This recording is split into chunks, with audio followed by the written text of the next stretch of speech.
How's it going? I'm Jared Gillis. Welcome to another All About RVs. Today I want to talk to you about why we, after having 3 tankless water heaters and a tank water heater, why we think that the Truma AquaGo Comfort, the one that we have right now, is the mark to be out there, is the best tankless water heater for RVers. Now we're gonna dive into it and I'm gonna give you my review and my highlights and things that I like about it and why it's the mark to beat, but really in a nutshell, it's the mark to beat because it just works. It works the way I would want a tankless water heater to work in the RV. We have the AquaGo Comfort. They've had the Basic, the Comfort, and the Comfort Plus. So the Basic is missing a few of the features that are in the Comfort, like being able to descale it, having that control panel. And so we'll go over some of those things that are in the Comfort. And then the Comfort Plus is an instant hot water heater system. So it's able to push that water, circulate that water throughout the entire RV so that you can have instant hot water at each of those point of uses. Now that's not something that they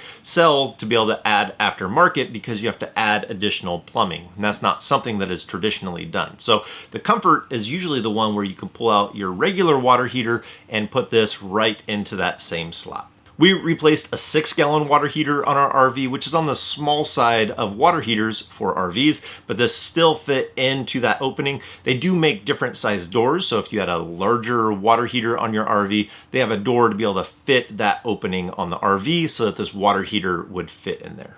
But let's dive into the use of this water heater because that's the important part. What is it like to be able to use this? So this has not been plagued with any of the problems that we've had on our previous tankless water heaters. This one has been fantastic. It works just like a tank water heater would in your RV. When you use the hot water, you can use it as hot as you like, and you can mix in cold. It's not gonna shut off because you're mixing in a little bit of cold. So this one eliminates the workarounds that we had to do on previous water heaters to get the water temperature that we would like. Like on the Gerard, we had to set the exact temperature that we wanted out of the water heater and not mix in any cold. We couldn't mix any cold at all.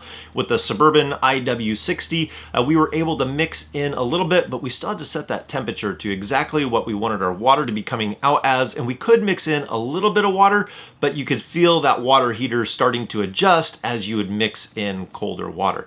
This, on the other hand, the Truma has absolutely no problem mixing in water. It doesn't feel like you're chasing that temperature around. It's even better about mixing the temperature than a tank water heater because that is going to be an endless supply of hot water coming from the Truma compared to you do have a tank in the 6-gallon or whatever size you have in the RV, and as that hot water comes out, cold water goes in, it's going to change the temperature of that tank. We don't have any of that on the Truma water heater. It just gives us a constant, steady temperature that we're able to mix and dial in the exact temperature of water that you would like at the shower or the kitchen sink or wherever you're using that water. The other thing that has surprised me is the water heater has not been affected by any of the inconsistencies of the water source. So because we're full-time, we come across a lot of different situations. Sometimes high flow, high pressure, low pressure, warmer source of water coming in, or sometimes extremely cold water coming in, not to mention the pump and how the flow and pressure that can produce. And this water heater hasn't been phased by any of that. You just use it like a normal water heater. Compared to the past water heaters we had to play some games to get it to a spot where we actually liked it. Like the Gerard, we had a way that we could restrict the water flow going into that because it was a lower BTU water heater. It needed a little bit more time to get the water up to temperature. This doesn't have any of that problem in really cold water or the warmer water that you sometimes experience in desert locations or in Florida. Sometimes that water source is a little bit warmer and you can still dial in exactly the temperature of water that you would like on that scale with this water heater. One of the reasons it performs so well like this is because it has that little mixing vessel in there that helps give you consistent hot water out of this. And that mixing vessel also gives you an added benefit for when you're boondocking so you don't waste as much water. Now we have a little bit of control of this unit right here. We have a dial, and those settings are going to change whether we're boondocking or if we're in an RV park. So currently we're in an RV park, so we have it on eco. The eco mode means that it's not going to turn on. It's not going to be heating water until we demand it, until we turn on the faucet, turn on the hot water in the shower. it will then begin heating that water. But it's not just going to heat water if we're not actually demanding it or trying to use it. That's what eco mode is for.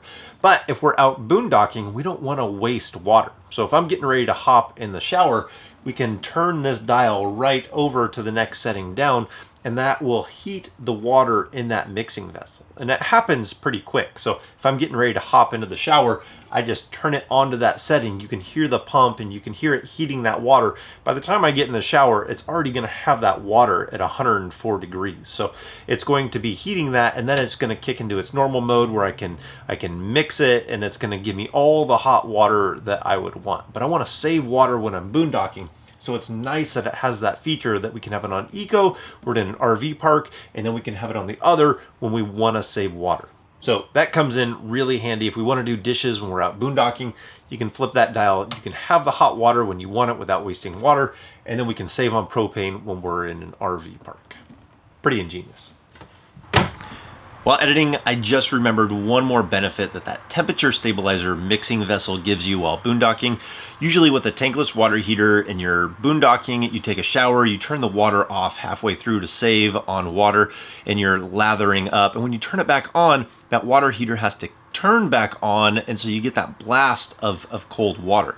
Well, with that temperature stabilizer mixing vessel, you don't have any of that at all. It completely eliminates that surge of cold water. So let's get back to it.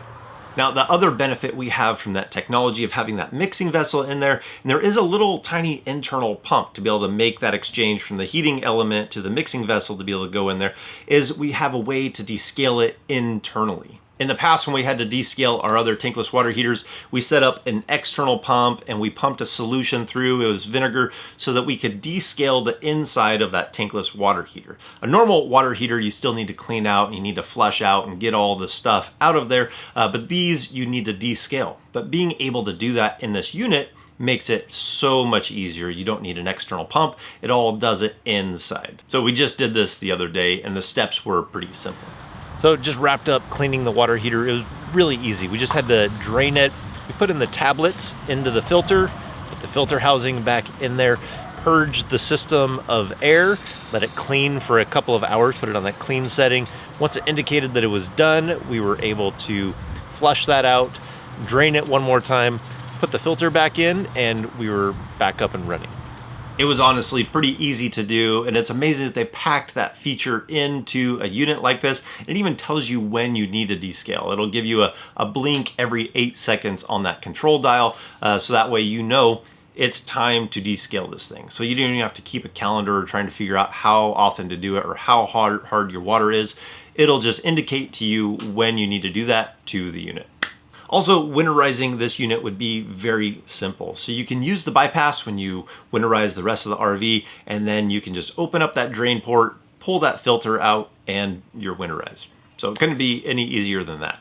Now, I have a handful of answers to questions that I usually get with tankless water heaters, but this, what we've covered so far, is really the bulk of why I think the Truma tankless water heater is the best one out there for many RVers. They've really set the bar high, and it functions really well. But one of the big questions that we often get is, do they have an electric model? No, this is just going to be operating off of propane, and honestly, I'm happy that it works off of propane. I wouldn't want to try and use that much electricity to try and have a tankless water heater in the RV. This functions very well. So the next question is, how much propane do you use? I don't have it necessarily segmented out to just showers and heating and cooking, but we use all three of those in the RV. We're full-time. We're using the RV full-time, and we usually have to go fill up propane. We'll fill it up once a month, which I don't think is too bad for heat, cooking, and hot water throughout the RV to go through less than 14 gallons of propane in a month. The next question is, can you install this yourself? And this is the one water heater that you still can't install yourself. You have to go to an RV dealership or a Truma dealer where they have been certified and trained by Truma to install this on your RV. It's not that it's that technical of an install, even though there's a couple extra things you would want to keep in mind while installing this. It's just the decision that they've made to be able to keep things simple. They train their people and they know it's installed properly. So the ballpark for having one of these installed, I've seen somewhere between $1,200 on the low end if you're getting a special like at an RV show, up to around $1,500 to $1,600 to go to an RV dealership to have it installed. Overall, we're very happy with it. It would be our #1 pick for a tankless water heater. We've always liked the tankless water heater. We timed it when we were on the 6-gallon water heater. I could only get a 7.5-minute shower out of it, and it all depends on how hot you would like your water for your shower, for how long that shower would be on a normal tank water heater. That's with using electric and propane. I was maxed out at 7.5 minutes. And with the tankless, we don't have any waiting in between. With the tank water heater, we had to wait about 20 minutes in between showers. You couldn't do dishes in between. We don't have any of those limitations. So that's why we, living full-time in our RV, love having the tankless water heater, and this one is by far the best that we have used. So I think that's gonna do it for today. So if you guys like this video, give it a thumbs up. If you wanna see more videos about RVing, hit that subscribe button, and if we don't see you on the road, hopefully we will see you next video.